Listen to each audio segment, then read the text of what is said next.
우리 한권사님하고 가족, 우리 언니, 동생분 갖춰서 오늘 예배 드립니다. 늦었지만 환영합니다. 예, 환영합니다. 오늘은 아버지 날입니다.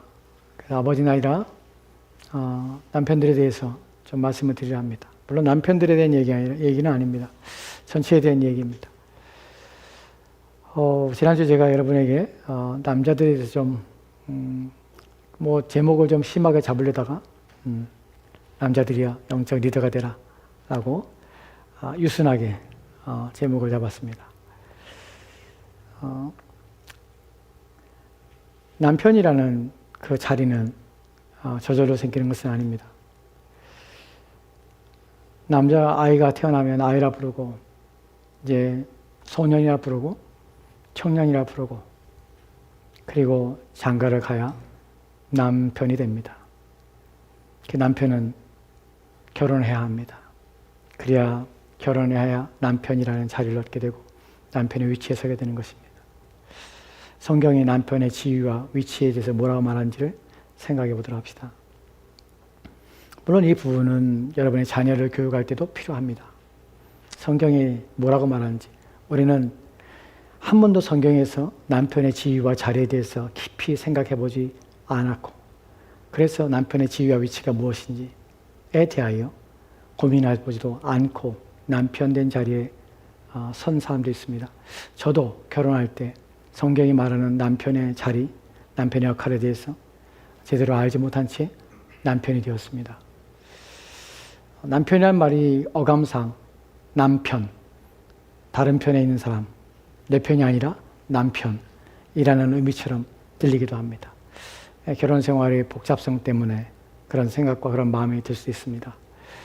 성경에서 남자에 대해서 얘기할 때에, 남편에 대해 얘기할 때에 이런 말씀을 처음에 발견하게 됩니다. 창세기 3장 16절 말씀 보도록 할까요? 창세기 3장 16절 말씀입니다. 같이 들어갑시다. 시작. 또 여자에게 이르되 내가 내게 임신하는 고통을 크게 더하리니 내가 수고하고 자식을 낳을 것이며 너는 남편을 원하고 남편은 너를 다스릴 것이나 하시고. 아멘. 여기에서 우리가 이 말씀을 미리 앞서 살펴봤습니다. 본문에서 중요한 마지막 부분인데요. 한글 성경이 이렇게 말했습니다. 너는 남편을 원하고 남편은 너를 다스릴 것이라. 남편을 원한다고 표현했습니다. 그런데 영어 성경에는 you are desired, 너의 욕망, 욕구라고 번역을 했습니다. 원한다는 말은 남편의 사랑을 갈망하며 남편을 간절히 원하며 남편의 사랑에 목마르며 이런 의미는 아닙니다. 본문에서 desire라고 번역된 것은 그 다음에 나오는 남편들에 대한 이야기 속에서 제한이 됩니다. 어떤 의미로 제한이 되냐면 your desire will be for your husband. 남편을 위하여 너 욕망이 있을 것이다. 그런데 and he will rule over you. 그러나 너의 남편은 너를 다스릴지니라. 무슨 말입니까? 여기서 your desire는 어떤 의미입니까? rule, 다스리고 싶은 욕망입니다. 남편을 쥐고 흔들고 다니는 욕망입니다. 공동번역에서는 그래서 이렇게 번역했습니다. 너는 남편을 내 손에 손아귀에 넣고 쥐고 흔들고 싶지만, 여자들이 가지고 있는 욕망이 그렇습니다. 타락한 이후에 가정은 파괴되었고 여자들은 남편을 지배하고 싶어 합니다. 그 남편을 깔보고 싶어 하고 남편을 자기 손에 넣고 싶어 합니다. 부인하지 마십시오. 다 있습니다. 크고 작은 문제이지 다 있습니다. 여자들에게 뭐라고 하는 것이 아니라 여자들이 그런 욕구와 욕망을 가지고 있다는 사실을 기억하라는 것입니다. 주의하라는 것입니다. 본문에서 남편은 너를 다스릴지니라고 할 때 그 남편에게 권한을 줬기 때문에 남편이 여자를 함부로 되는가 하는 부분에 대하여 이제 내용들을 살펴볼 것인데 그렇지는 않습니다. 이 성경에서 창세기 3장 16절 말씀만 이 말을 하고 있는 것이 아니라 바울을 통하여서 여자들에 대하여 남자들에 대하여 이렇게 말하는 것을 보게 됩니다. 디모데전서 2장 12절과 13절 말씀은 이렇게 기록되었습니다. 같이 돌아갑시다. 시작. 여자가 가르치는 것과 남자를 주관하는 것을 허락지 아니하노니 오직 조용할지니라. 이는 아담이 먼저 지음을 받고 하와가 그 후며. 본문에 보면 여자가 가르치는 것과 남자를 주관하는 것을 허락지 아니하고 너무한 거 아닙니까? 여자들한테 너무 제한하는 거 아닙니까? 라고 생각합니다. 이 앞에 보면은 앞에서 지금 바울이 말하고자 하는 것에 대해서 좀 생각할 필요가 있는데, 가르치는 것을 금하고 남자를 주관하는 것을 허락지 않는다고 합니다. 여기서는 I do not permit a woman, 여자들에게 허락하지 않는데 to teach or to assume authority over a man. 남자를 주관한다. assume이라고 번역됐는데 ESV에서는 뭐라고 번역됐냐면 이 단어를 남자를 authority라고 할 때 exercise authority라고 번역했습니다. 그러니까 assume하고 exercise가 다르게 번역됐는데 같은 의미입니다. 어떻게 남자를 지배하는 것이라는 의미를 담고 있습니다. 즉 지배권을 가지고 있고 주도권을 가지고 우리 하는 성향 여자들이 있다는 것이 바울은 금하고 있는 것입니다. 가르치는 것을 금한다는 것은 여자는 그러면 아무도 못 가르치는 것은 아닙니다. 본문에서 말하는 내용 속에 중요한 문맥은 무엇이냐면 여자들이 공적 예배 시에 가르치는 것을 말합니다. 공적 예배 시에 여자들이 가르치는 것을 금하는 것이 그렇게 하지 말라. 집안에서 자녀를 가르치는 것 당연합니다. 그러나 공적으로 예배 시에 그러지 말라는 하는 것이 그리고 여자들은 남자를 주관하려고 하지 마라. 여기서도 분명하게 말하고 있습니다. 여자들은 왜 남자를 주관하면 안 되는가 하는 부분에서 바울은 두 가지 얘기를 하고 있습니다. 첫 번째는 무엇이냐면 for, 왜냐하면 Adam was formed first. 아담이 먼저 지으심 받았기 때문에 창조 질서 속에서 아담이 먼저 지으심 받았기 때문에 여자들은 남자를 지배하려 하지 말라. 주도권을 가지지 말라라고 하는 것이 여러분 주도권과 지배력에서 제한한다고 해서 아무 말 하지 말라는 것은 아닙니다. 여자들은 남자를 돕는 자입니다. 지난번에 저희가 여러분에게 성경을 통해 말씀드렸듯이 돕는 배필이란 말이 무엇입니까? 돕는 배필이라는 것은 배필이라는 단어는 앞에 선 자입니다. 앞에 선 자를 영어로 번역할 때 against라고 번역을 했습니다. 이 단어의 또 다른 의미가 무엇이냐면 반대하는 자입니다. 반대편에 서 있는 자입니다. 남편이 잘못된 선택을 하고 잘못된 결정을 할 때에 비신앙적인 얘기를 하고 비신앙적인 삶을 살 때에 아내는 그것에서 책망해야 합니다. 바른 길 가도록 만들어야 합니다. 그것을 따라가라는 말은 결코 아닙니다. 여자들에게 순종하라는 말은 무엇과 비교되냐면 주 안에서 하는 것입니다. 그렇게 말하면 또 그렇죠. 이것은 주 안에서 누가 판단합니까? 내가 판단해서 내 마음대로 반대를 하고 내 마음대로 할 수 있습니다. 여러분 그러나 두려움을 가지고 해야 합니다. 자기 남편은 남편됨의 질서와 또한 주신 목적과 이유를 분명한 이해를 가지고 아내를 대해야 되고 아내 또한 그리스도 안에서 어떠한 자세와 태도를 가져야 하는지를 생각하고 서로를 대하며 서로에게 주의를 기울여서 가정을 세우는 일에 온 힘을 기울여야 하는 것이 그리스도의 가정은 한 편이 세우는 것이 아니라 같이 세우는 것입니다. 그것이 그리스도인의 가정입니다. 그래서 아내는 반대하는 고난을 가지고 남편의 잘못된 비신앙적인 생각과 영적인 게으름과 무능 앞에서 또한 오늘 우리가 살펴볼 남편들이 가지고 있는 리더십에 대해서 헤드십을 주신 것에서 잘못 결정하며 잘못 판단할 때 그때 아내들은 권면하며 책망해야 합니다. 남편이 바른 길 가도록 해야 합니다. 그러나 여자가 뛰어넘어서 남편의 리더십을 넘어서 여자가 주도권을 가지고 쥐고 흔들려고 하는 욕망에 눈멀면 가정이 망하게 됩니다. 이 부분을 생각해야 되는 것이 본문에서 왜 그렇게 합니까? 창조 질서입니다. 또 두 번째는 무엇입니까? 14절 말씀에 이렇게 읽겠습니다. 같이 돌아갑시다. 시작. 아담이 속은 것이 아니고 여자가 속아 죄에 빠졌습니다. And Adam was not the one deceived. 먼저 속은 것이 아니라는 사실이에요. 누가 속았습니까? It was the woman. 여자가 먼저 속았습니다. He was deceived and became a sinner. 먼저 become a sinner가 된 것이, 죄를 진 것이. 두 가지 창조 질서상 타락한 후에 바뀌지 않았습니까? 전혀 바뀌지 않았습니다. 여자는 연약한 그릇입니다. 그렇기 때문에 남자를 지배하려 하지 말라라고 말하는 것입니다. 자기의 위치를 생각해 봐야 합니다. 나는 가정을 세우는 자지 가정을 파괴하는 자가 아닙니다.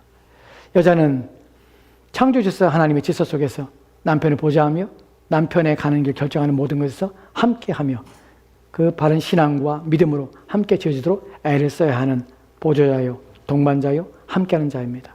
이 사실을 망각해서는 안 된다는 것입니다. 여러분, 남자들에게 주어진 것이 무엇입니까? authority, 통제권, 지배권. 이 지배권은 남용돼도 되는 것입니까? 그렇지 않습니다. 예전에는, 지금도 물론 그런 가정이 있습니다. 구타하는, 술 먹고 주정을 부르며 가정에서 폭력을 행하는 아버지들. 아버지가 아닙니다. 폭군이지. 또한 남편의 이름으로 아내를 함부로 대하는 이 어리석고 무능하며 또한 악한 남편이라 불리는 것이 수치스러울 정도로 그런 자들, 아내에게 심지어 말을 할 때마다 야, 너, 나는 말로 아내를 무시하며 멸시하는 이 망할 놈의 남편들, 이런 남편들은 하나님 앞에 반드시 거기에 대한 책임과 또한 하나님의 진노를 받게 되는 것입니다. 왜냐하면 아내를 귀히 여기지 않기 때문에 그렇습니다. 성경을 제대로 한다면, 그리스도인이라면, 하나님 말씀을 바르게 얘기한다면, 남편의 지위를 한다면 자기가 가지고 있는 권한을 넘어서 행사할 수 없습니다. 남편들은 영적 리더십을 가지고 있습니다. 헤드십을 하나님께 주신 것입니다. 그 헤드십은 제한됩니다. 무엇에 제한되는지 오늘 살펴보도록 합시다. 남편이 리더십을 잃어버릴 때, 남편이 멍청할 때에, 남편이 무능할 때에, 남편이 제 기능을 못할 때 어떤 일이 벌어지지 아십니까? 가정이 무너집니다. 이런 사실들이에요. 오늘 말씀을 통하여 좀 살펴보려고 합니다. 첫 번째 우리가 살펴볼 것은 사사기에 대한 내용입니다. 사사기 여러분이 읽은지 모르지만 사사기는 참 많은 다양한 내용들이 있습니다. 사사기에서 우리가 한 사람을 살펴볼 것인데, 사사기의 전체의 분위기와 흐름들이 무엇인지를 생각해 보도록 합시다. 사사기 17장 6절 말씀을 이렇게 읽겠습니다. 같이 들어갑시다. 시작. 그때 이스라엘에 왕이 없으므로 사람이 다 자기 소견대로 옳은 대로 행하였더라. 아멘. 사사기에서 두 번 이 말씀이 나옵니다. 17장 6절 말씀과 21장 마지막 절에 22장 마지막 절에서 사사기에서 이 구절이 동일하게 나옵니다. In those days Israel had no king. 왕이 없었습니다. 그래서 anyone did as they saw fit. 무슨 말입니까? 자기 눈에 보기 좋은 대로 자기가 옳다 하면 하는 것이.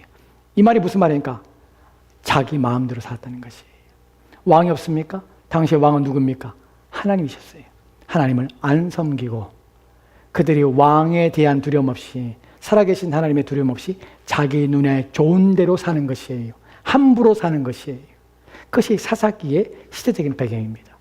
사사기가 이런 시대이기 때문에, 이런 비틀어지고 왜곡되고 잘못된 것들이, 죄악들이 난무하는 시대이기 때문에 세워진 사사 또한 온전치 않습니다. 사사기를 읽다 보면 제대로 된 사사들이 많지 않다는 경우를 우리가 보게 됩니다. 다 문제가 있어요. 여러분, 미디안과 싸워 승리했던 기드온이라는 사람이 있습니다. 그 사람은 큰 용사라고 말하지만 사실은 그는 겁쟁이였습니다. 아주 비겁한 겁쟁이였습니다. 도망자였습니다. 그러나 그가 사사가 됩니다. 또한 사사로서 블레셋으로부터 이스라엘을 구원하였지만 두 눈이 뽑히고 그리고 비참하게 죽은 삼손, 성적인 노예가 돼서 여자를 쫓아 살다가 망한 인생입니다. 또한 이스라엘을 구원한 입다라는 사람이 있습니다. 입다는 그런 건달이었습니다. 그런 사람이 사사가 되었습니다. 또한 당시에 온전하지 않은 불구였던 왼손잡이 에웃이라는 사람이 있습니다. 성경에서 왼손잡이라는 표현은 오른손이 불구입니다. 이런 사람들이 사사가 되었던 시대에 한 여자가 사사가 됩니다. 그 여자 이름은 드보라입니다. 사사기 4장 6절 말씀에는 드보라에 대한 얘기가 나옵니다. 4장 6절 말씀 보도록 합시다. 같이 읽겠습니다. 시작. 드보라가 사람을 보내요 아비노암의 아들 바락을 납달리 게데스에서 불러다가 그에게 이르되 이스라엘 하나님 여호와께서 이같이 명령하지 아니하셨느냐? 너는 납달리 자손과 스불론 자손 만 명을 거느리고 다볼산으로 가라. 아멘. 본문에 보면은 드보라라는 여자가 사사로 일어났습니다. 왜 사사기에서 사람들이 그때 왕이 없으므로 자기 백성 사람들이 자기 눈에 옳은 대로 행하였더라, 자기 마음대로 살았더라 라고 하는 것이 사사기의 주요 핵심 주제가 되냐면, 당시의 사람들은 자기 마음대로 샀습니다. 하나님 말씀대로 살지 않은 것이에요. 엉망진창이 된 것이에요. 그래서 불구자가 일어나 사사가 되고 그럴 수밖에 없는 상황이었습니다. 또한 겁쟁이가 사사가 되고 성적인 중독자가 사사가 되고 이런 사사들이 난무했던 시대에 한 여자가 일어나서 사사가 되는 것이. 왜 여자가 사사가 됩니까? 왜냐하면 쓸만한 남자가 없는 것이, 남자가 제 기능을 못하는 것이, 제 자리를 못 찾고 있는 것이, 해야 될 일을 하지 못하는 것이. 그래서 드보라가 문제가 있던 것이 아니라 당시의 상황이 남자가 남자로서 가정을 지키고 나라를 지키며 신앙을 지켜야 될 자들이 다 무능한 가운데 죄 가운데 빠졌을 때 엉망진창이 되는 것이. 여기에 드보라가 일어났습니다. 드보라가 바락이라는 사람에게 말을 합니다. 바락을 불렀습니다. 그리고 뭐라 말합니까? Lord, the Lord. 여호와입니다. 여호와 하나님께서 The God of Israel, 이스라엘 하나님께서 commands you, 너에게 명령한다. 하나님 말씀을 말하는 것입니다. Go, take with you 10,000 men. 납달리 사람들과 스불론 사람들, 그리고 lead them, 이끌어라. 어디로부터? Mountain Tabor. 다볼산으로 이끌고 가라. 전쟁에 나가라는 것이에요. 여러분, 여자가 남자를 명령하고 있습니다. 하나님 말씀으로 명령하고 있습니다. 이 사람은 뭐라고 했을까요? 다음 절에 보면 아주 이상한 장면이 나옵니다. 7절과 8절 말씀은 이렇게 됐습니다. 같이 들어갑시다. 시작. 내가 야빈의 군대 장관 시스라와 그의 병거들과 그의 무리들 기손 강으로 이끌어 내게 이르게 하고 그를 내 손에 넘겨주리라 하셨느니라. 바락에 그에게 이르되 만일 당신이 나와 함께 가면 내가 가려니와 만일 당신이 나와 함께 가지 아니하면 나도 가지 아니하겠나 하니. 아멘. 하나님께서 바락에게 드보라를 통하여 말하고 있습니다. 너는 가라. 군대장관 시스라의 그의 병거들과 그의 모든 군인들을 내 손에 맡길 것이다. 당시에는 하수랑 야빈이 이스라엘 침공하여서 고통을 주는 때였습니다. 그래서 싸워서 이기게 되는데 너무나 큰 군대이기 때문에 감히 남자들이 못 나가고 있던 것이에요. 그 지배를 당하고 있는 상황입니다. 그 군대장관 시스라가 전쟁에 참여해서 각 고을을 지금 위협하며 탈취하며 노력하고 있습니다. 남자들은 숨고 있는 것이에요. 제 길을 못하고 있는 것이에요. 그때 디보라를 통하여 하나님께 말씀하시는 것이 바락아 가라. 그들을 내 손에 붙이겠다. 라고 하는데 바락이 뭐라 합니까? 아, 하나님 말씀하시니 가야지. 라고 말한 것입니까? 그렇지 않습니다. 뭐라고 말합니까? 바락 said to her, if you go with me, I will go. But if you don't go with me, I won't go. 당신이 나와 함께 가면 갈 것입니다. 당신이 나와 함께 가지 않으면 안 갈 것입니다. 남자가 가오가 없이, 남자가 신앙이 없이 여자에 붙잡혀서, 물론 이것이 나쁘다는 것은 아닙니다. 당신이 가야 간다는 것이, 말해도 못 믿겠다는 것이, 누가 신앙의 위에 있습니까? 드보라가 신앙의 위에 있는 것이. 여러분, 남자들에게 하나님께서 고난을 주신 것은 영적인 리더십을 남자들이 가지라고 주는 것이에요. 어떤 일이 있을 때 믿음으로 행하는 것은 누굽니까? 남자들이 해야 되는 것이에요. 하나님 앞에 바르게 가정을 이끌어가고 가정의 위기와 어려움 가운데 먼저 나서서 그것을 하나님 앞에 신앙과 믿음으로 싸우며, 그래서 견뎌내며 인내하고자 아내를 이끌고 가족을 이끌고 앞서서 먼저 나아가야 할 자들이 남편들이며 신자인 그리스도인의 남자들입니다. 그 일을 하지 않는 것이, 당신이 가면 가고 안 가면 안 갑니다. 무슨 짓입니까? 여러분, 그 다음 절에 보면은 9절 말씀에 이렇게 읽겠습니다. 같이 또 합시다. 시작. 이르되 내가 반드시 너와 함께 가리라. 그러나 내가 이번에 가는 길에서는 영광을 얻지 못하리니 이는 여호와께서 시스라를 여인의 손에 파실 것임이라 하고 데보라가 일어나 바락과 함께 가데스로 가니라. Suddenly I will go with you. 데보라가 말합니다. 내가 너와 함께 가리라. 가줘야 얘가 가니까. 여러분, 바락이라는 이 단어가 히브리어로 무슨 뜻이 아십니까? 번개예요, 번개. 번개는 신속한 것입니다. 번개는 빛이 바라는 것입니다. 그리고 신속하게 달려가는 것이 번개입니다. 번개가 번개 역할을 못하는 것이, 신속하고 빠르게 나라와 민족을 구하는 일에, 자기의 자녀들을 지키는 일에 먼저 나서야 할 자들이 머뭇거리고 안 가고 있는 것이 데보라의 치마폭에 아래서 당신이 가면 가고 안 가면 안 갑니다 라고 말하는 영적인 무지와 무능력 때문에 오늘날 가정들이 무너지는 것입니다. 여러분, 한국 교회 교인 가운데 각 교회에 남자의 퍼센트와 여자의 퍼센트가 얼마나 차이가 난지 아십니까? 여자들이 70%입니다. 남자들이 30%예요. 왜요? 남자들이 신앙생활 안 해요. 그래서 가정이 이 모양이 꼴입니다. 남자들이 자기 자리를 지키지 못하는 것이, 가정의 위기 상황에서 아내에게 떠넘기고 자기는 뒤로 물러가 있는 것이 성경에서 리더십을 주는 목적은 아닙니다. 남편은 그 자리 자체가 하나님으로부터 받은 귀하고 또한 엄한 자리이기 때문에 온 힘을 기울여 가족을 보호하며 신앙을 유지하며 믿음으로 살도록 애를 써야 합니다. 가족의 신앙은 남편이 어떠한 신앙을 가지고 있냐에 따라서 달라지게 되는 것이에요. 한국의 아내들은 불쌍합니다. 혼자 신앙을 지키며 못난 남편의 신앙을 어떻게든 신앙을 회복하게, 어떻게든 신앙생활 하기 위해서 새벽에 나와 기도하고 울부짖으며 남편을 구원을 위해 애씁니다.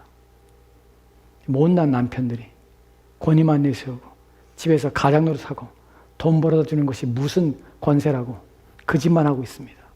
가정이 어떻게 되건 신경 안 쓰며 영적으로 자녀들의 문제에 대해서 책임을 안 지고, 이것이 남편들의 문제입니다. 남편은 하나님이 주신 권위를 가지고 있습니다. 누가 사람이 세운 것이 아닙니다. 아내가 준 것이 아닙니다. 나는 책임을 가지고 있는 자입니다. 가정을 지키며 회복해야 될 책임을 내가 가지고 있습니다. 아내가 1시간 기도하면 난 2시간 기도해야 합니다. 아내가 성경을 1장 읽으면 난 2장 읽어야 합니다. 아내보다 나는 성경을 더 많이 알고 하나님의 말씀에 대해서 더 깊이 이해해야 합니다. 아내가 또한 가정에 어려움을 처할 때 인내하자, 하나님 믿자, 기도하자 라는 말을 아내보다 남편이 먼저 해야 합니다. 이 시련을 주신 이유가 있을 것이다. 하나님께 우리 가정을 지켜달라고 내가 기도할게, 내가 금식할게 하며 하는 것이 남편들의 역할입니다. 위기가 찾아와도, 신앙의 문제가 찾아와도 방관하고 가정을 내팽개치고 있는 남편들, 돈만 벌어다 두면 가정이 잘 되는 줄 착각하는 남편들, 여러분, 그건 그리스도인의 가정이 아닙니다. 세상 가정이 그렇습니다.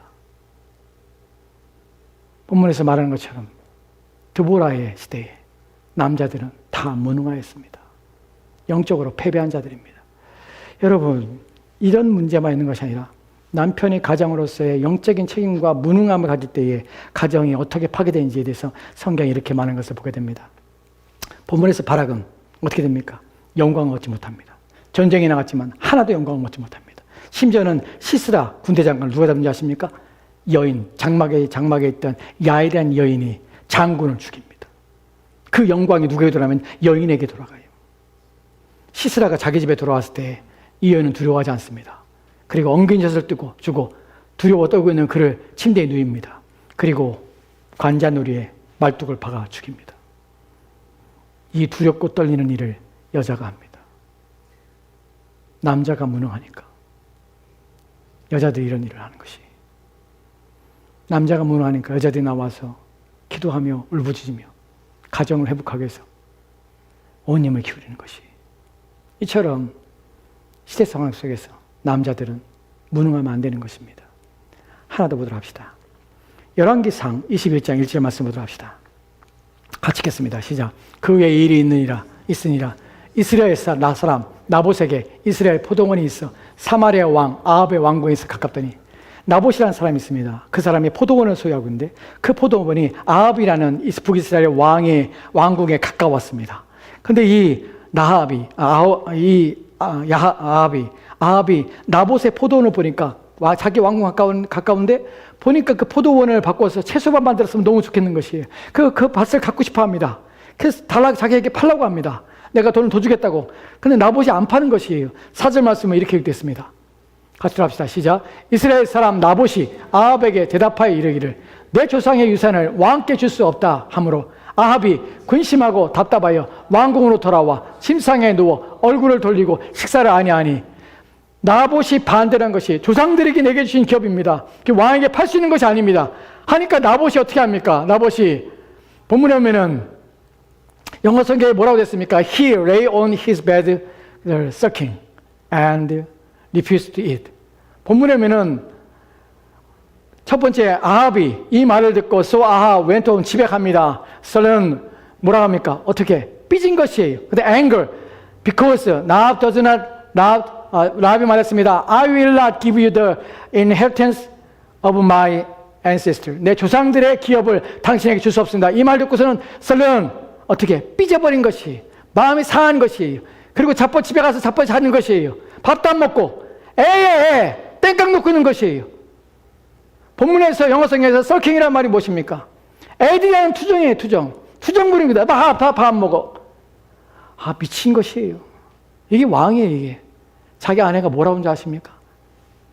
다음에 보면은 7절인가요? 그 다음 봅시다. 7절 말씀에는 이렇게 읽습니다. 같이 들어봅시다. 시작. 그의 아내 이세벨이 그에게 이르되 왕이 지금 이스라엘 나라를 다스리나이까? 일어나 식사를 하시고 마음을 즐겁게 하소서. 내가 이스라엘 사람 나봇의 포도원을 왕께 드리리다 하고. 아멘. 한글 성경은 되게 부드럽게 됐습니다. 당신이 이스라엘 왕이십니까? 일어나서 음식을 드시고 하십시오. 영어 성경은 좀 본문의 미를 좀 감정이 실리게 번역을 했습니다. Is how we act as a king of Israel. 이따위 짓 하는 게 당신이 왕이야? 왕처럼 행동해. 이게 행동하는 게 맞아? 라고 지금 아내가 말하는 것이. 애처럼 굴지 마. 그리고 뭐라 합니까? Get up and eat. 다른 말로 하면은 좀 무식하게 표현하면은 일어나서 밥 처먹어 자식아. 힘내, 기운내. 왜? 내가 사줄게. 내가 그거 줄게. 이게 한 나라 왕이에요. 남편이 남의 하지 말아야 될 하나님께서 금하신 나봇의 포도원을 빼앗으려 합니다. 아내가 금해야 돼요. 근데 투정 부리고 있는, 애처럼 투정 부리고 있는 남편에 대해서 아내는 내가 사줄게. 밥 먹어. 일어나 밥 먹자 합니다. 이게 한 나라의 나이 먹은 왕의 모습입니다. 그리고 20절 21절 말씀에는 기어이 이세벨은 나봇을 죽입니다. 모함시켜서 나봇을 죽게 합니다. 그리고 말을 합니다. 같이 들어갑시다. 시작. 아합이 엘리야에게 이르되 내 제적이여 내가 나를 찾았느냐? 대답하되 내가 찾았노라. 내가 내 자신을 팔아 여호와 보시기에 악을 행하였으므로 여호와의 말씀이 내가 재앙을 내게 때려 너를 쓸어버리되 내게 속한 남자는 이스라엘 가운데에서 매인자나 노인자를 다 멸할 것이요. 아멘. 나봇을 죽인 후에 그 나봇의 포도원을 빼앗아서 남편에게 주었습니다. 이것으로 일이 끝난 것이 아니에요. 아합은 해피했습니다.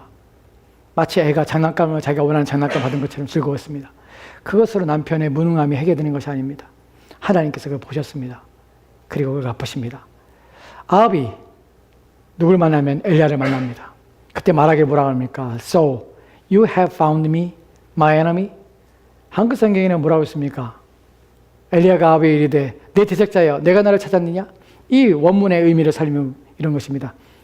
너 나의 대적자여 네가 나를 찾았다며? 라고 말하는 것이 엘리야가 말합니다. 그래 내가 너를 찾았다.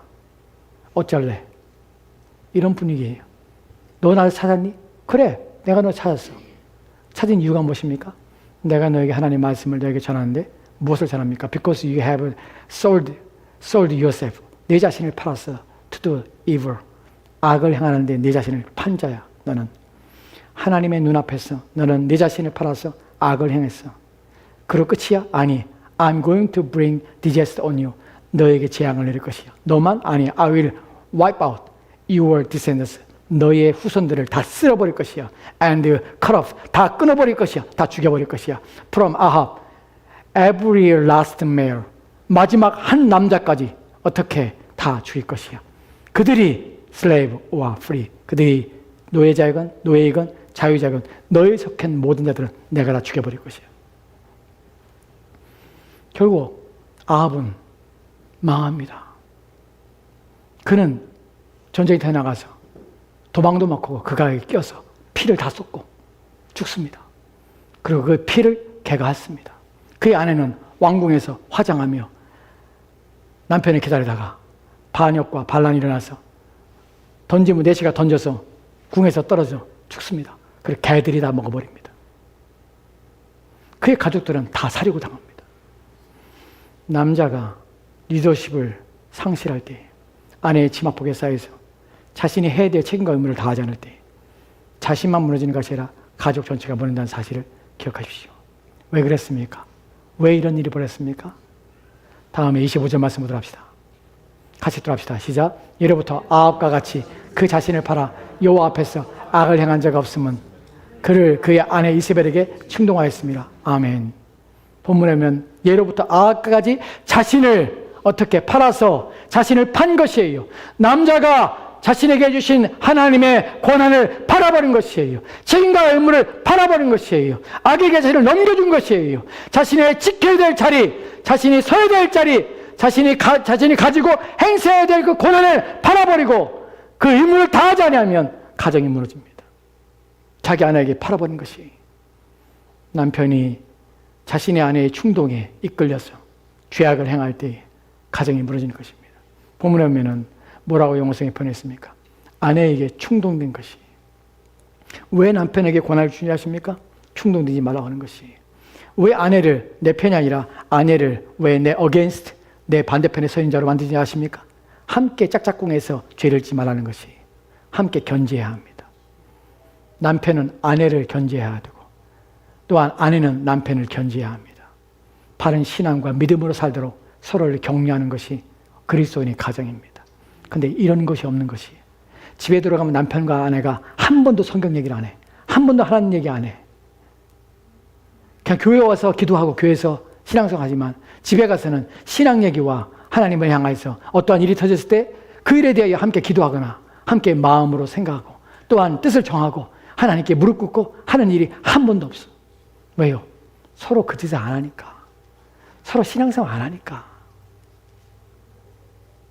이것이 그리스도인의 가정이라고 말하는 가정의 현실이에요. 비참한 것입니다. 그럼 어때야 합니까?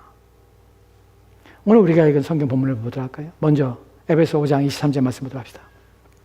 같이 읽겠습니다. 시작. 이는 남편이 아내의 머리됨이 그리스도께서 교회의 머리된 것 같으니 그가 바로 몸의 구주시라. 아멘. 본문에 보면 남편이 아내의 머리됨이라고 합니다. 이 앞절에 뭐라고 표현됐냐면 바울이 뭐라고 하면 아내들아 남편에게 복종하라고 표현합니다. 복종하라. 왜냐하면 for the husband is the head of wife. 아내의 머리가 됨이라고 표현합니다. 이것은 마치 어떤 것이냐면 그리스도께서 교회의 머리가 된 것이라고 표현하고 있어요. 머리라는 것이에요. 머리가 뭐 하는 것입니까? 머리는 모든 몸을 통제하며 다스리며 지배합니다. 또한 모든 몸의 기능들에 제 기능하도록 역할하도록 만드신 머리입니다. 머리는 머리부터 공급받습니다. 주님이 교회의 머리라는 사실은 주님이 교회의 모든 필요를 채우며 공급하는 자라는 것이 무엇을 공급하며 무엇을 행하는 자입니까? 왜 남편을 교회와 그리스도를 비교해서 남편과 아내를 표현한 것입니까? 다른 것이 아니라 여기에 이유가 있습니다. 25절 말씀 보도록 합시다. 같이 읽겠습니다. 시작. 남편들아 아내 사랑하기를 그리스도께서 교회를 사랑하시고 그 교회를 위하여 자신을 주신 같이 하라. 아멘. 이 구절을 사람들이 오해를 합니다. 이 구절을 사람들이 제대로 이해를 못합니다.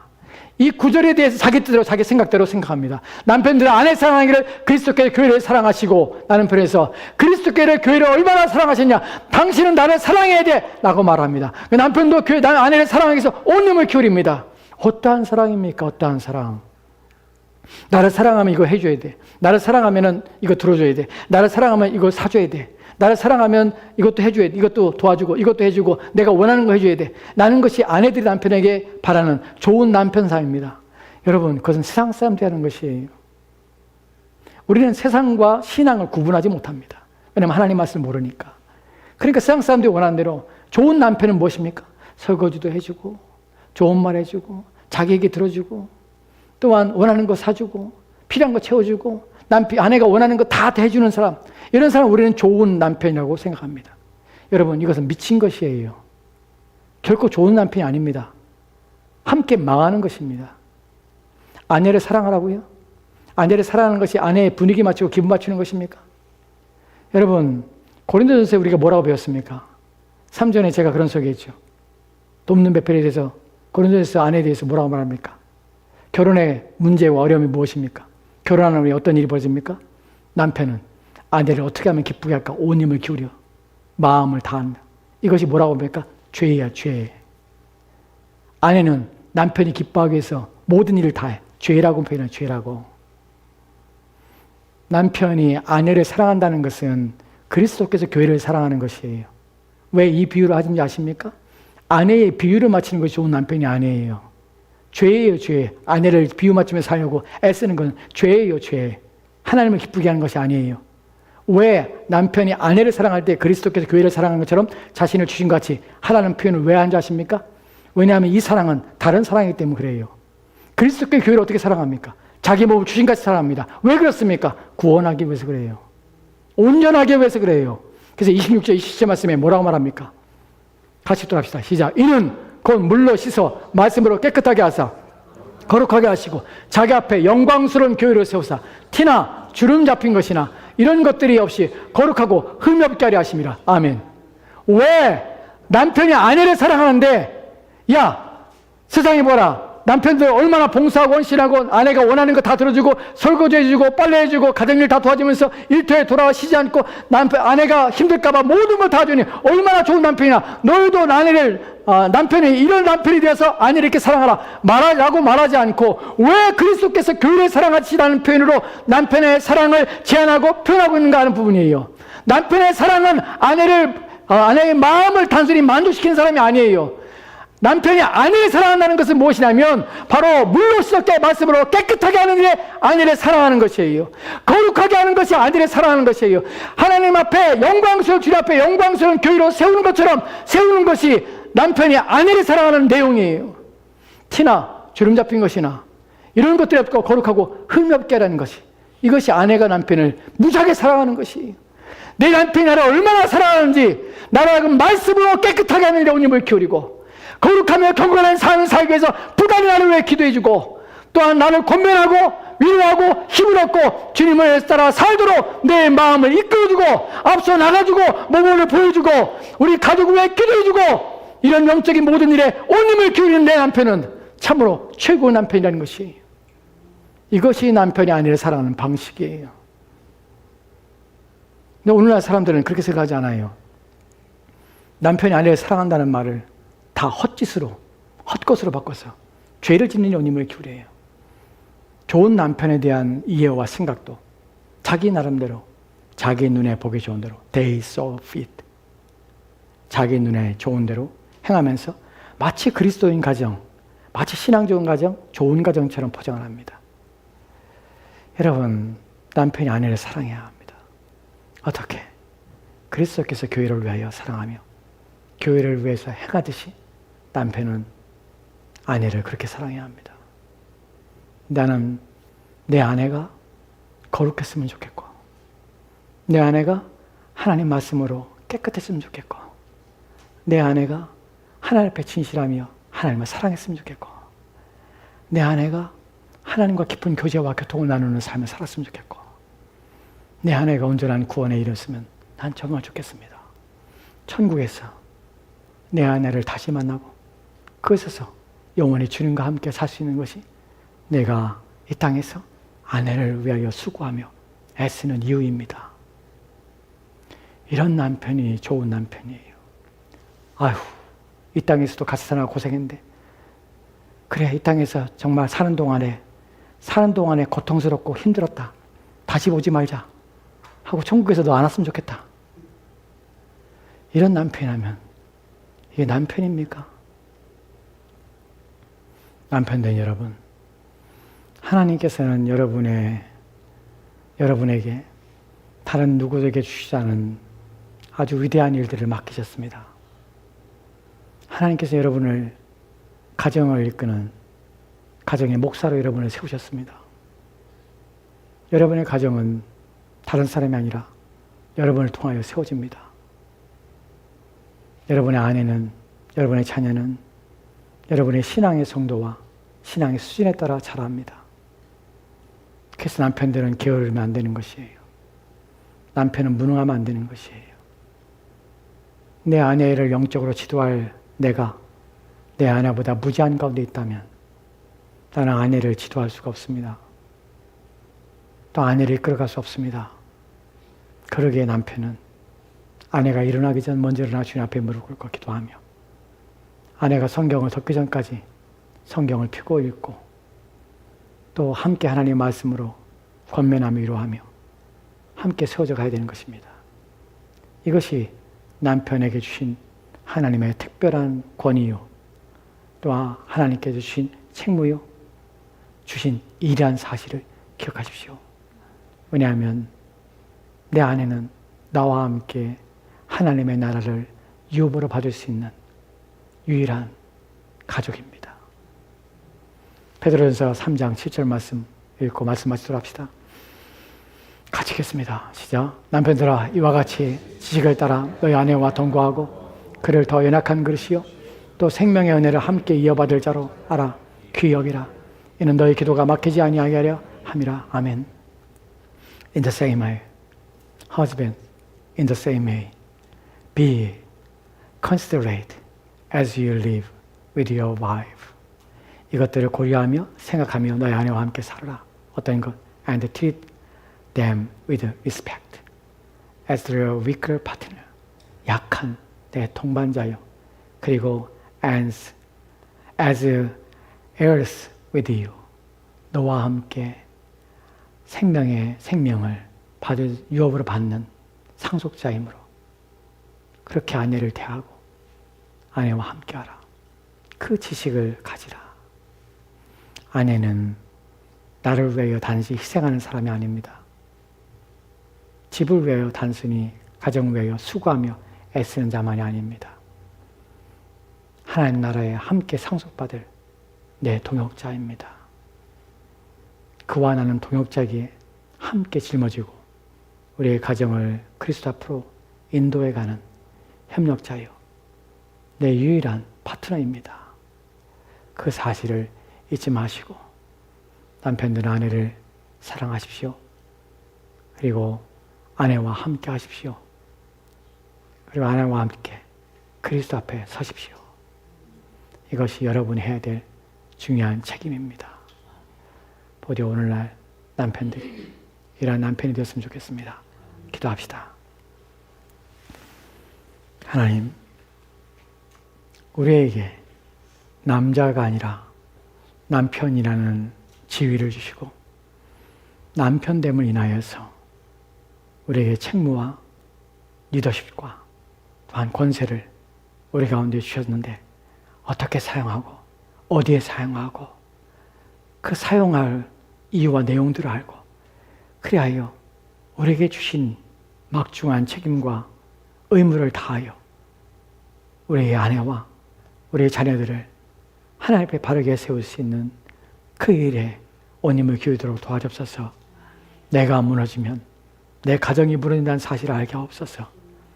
내가 영적으로 무능하면 내 가정이 위태롭다는 사실을 알게 하옵소서. 내가 하나님을 떠나면 우리의 가족의 구원이 우리의 가족이 하나님 앞에 진노와 또한 버림받았다는 사실을 알고 온 힘을 기울여 가정을 지켜내는 또한 그리스도의 몸으로서 함께 하나님 나라를 상속받은 자로 함께 하나님 앞에 지어져가는 자로 온 힘을 기울여 책임과 책무를 다하여 하나님 주신 소명을 받들어 열심으로 그들을 감당하는